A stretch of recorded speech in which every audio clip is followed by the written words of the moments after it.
ఆదిలాబాద్ జిల్లా ఉట్నూరులో ఆదివాసుల ధర్మయుద్ధం బహిరంగ సభ నేపథ్యంలో పోలీసులు అలర్ట్ అయ్యారు. గత అనుభవాల దృష్ట్యా శాంతి భద్రతలకు విఘాతం కలగకుండా law and order DG Mahesh Bhagwat పర్యవేక్షిస్తున్నారు.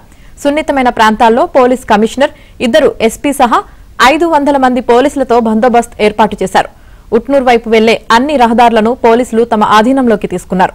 Adilabad to Mancherial, Asifabad రూట్లలో ప్రయాణించే వారిని గుడిహత్నూర్ క్రాస్ రోడ్ వద్ద నిలిపివేసి నిర్మల్ మీదుగా మళ్లిస్తున్నారు. మరోవైపు లంబాడాలను ఎస్టీ జాబితా నుంచి తొలగించేదాకా పోరాటం ఆగదని ఆదివాసీ నేతలు స్పష్టం చేస్తున్నారు.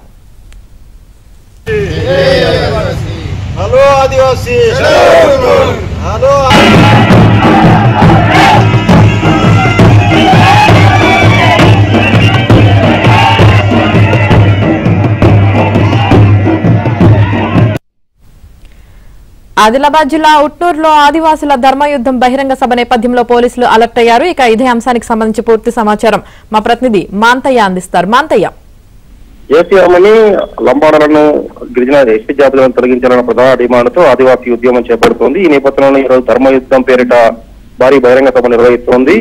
ఈ నేపథ్యంలో గత అనుభవాల దృష్ట్యా పోలీసులు అలర్ట్ అయ్యారు. ఎక్కడికక్కడ కూడా భారీ బందోబస్తు ఏర్పాటు చేశారు.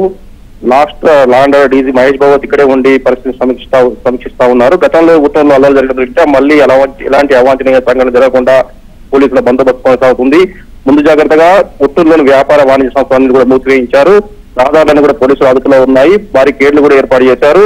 ఏదైతే బహిరంగ సభకు వచ్చే ఆదివాసీలు శాంతియుతంగా బహిరంగ సభలో పాల్గొని తిరిగి వెళ్లాలని పోలీసులు విజ్ఞప్తి చేస్తున్న పరిస్థితి. మొత్తం మీద కూడా వేల సంఖ్యలో ఆదివాసులు తరలి వచ్చారు. అటు కొత్తగూడెం నుంచి మొదలు ఇటు ఆదిలాబాద్ వరకు మొత్తం ఆదివాసులంతా కూడా ఉట్నూరుకు వచ్చారు. బహిరంగ సభ ప్రారంభమైంది. సాయంత్రం కూడా కొనసాగనుంది. ఈ నేపథ్యంలో పోలీసులు అప్రమత్తంగా వ్యవహరిస్తా ఉన్నారు. మొత్తానికి కూడా ఆదివాసీ మహాసభతో ఉట్నూరు మొత్తం కూడా ఆదివాసులతో నిండిపోయింది. యామిని.